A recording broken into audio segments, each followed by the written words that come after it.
UP के जनपद गोंडा में 3 बैराजों से घाघरा नदी में लगभग 3 लाख क्यूसेक पानी डिस्चार्ज किए जाने के बाद जनपद में बाढ़ का खतरा मंडराने लगा है। घाघरा नदी एल्गिन चरसड़ी तटबंध पर खतरे के निशान से 53 सेंटीमीटर ऊपर बह रही है।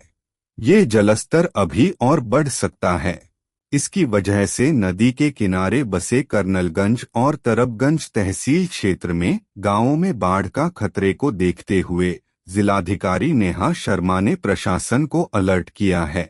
गोंडा की जिलाधिकारी नेहा शर्मा ने बाढ़ की तैयारी और बाढ़ से निपटने के लिए जरूरी दिशा निर्देश दिए हैं। उन्होंने कहा, प्रशासन ने अलर्ट मोड में अपनी तैयारी शुरू कर दी है। जनपद में कर्नलगंज और तरबगंज तहसील सीधे तौर पर बाढ़ से प्रभावित होती है। जहां पर घाघरा और सरयू का काटन है, उससे कई गांव प्रभावित होते हैं।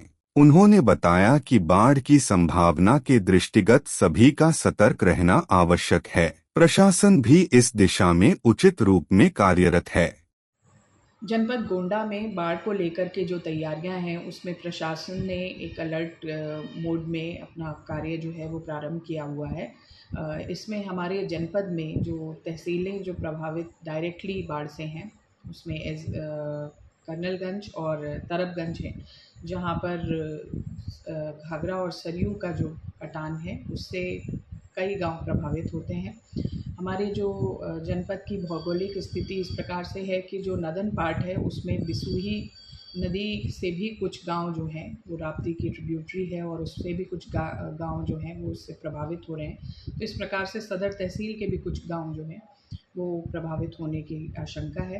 लेकिन समुचित व्यवस्थापन जो है वो प्रशासन ने इंश्योर किया हुआ है। हमारे पूरे जनपद भर में हम लोगों ने 27 बाढ़ चौकियाँ और 31 बाढ़ शरणालय जो हैं उनको उन पे सारे प्रबंधन जो हैं वो दुरुस्त कर लिए हैं और कुल 354 नाव जो हैं उनको आइडेंटिफाइड है। हमारे पास में गोताखोरों की सूची है वो आइडेंटिफाइड है।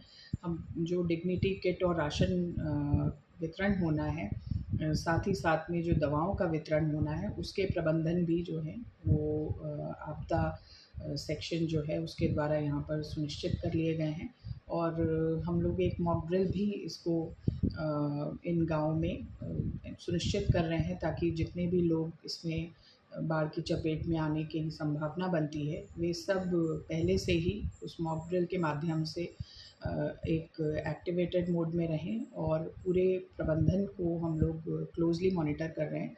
हमारे इमरजेंसी ऑपरेशन सेंटर का जो नंबर है वो भी हम लोगों ने उसका प्रचार प्रसार सुनिश्चित कर लिया है और किसी भी दशा में कोई भी व्यक्ति जो है वो बाढ़ की अनिश्चितता से उस चपेट में आए, ऐसी स्थिति को हम लोग बिल्कुल समय से नियंत्रित करेंगे और पूरा जो व्यवस्थापन है उसको समीक्षा करते रहेंगे।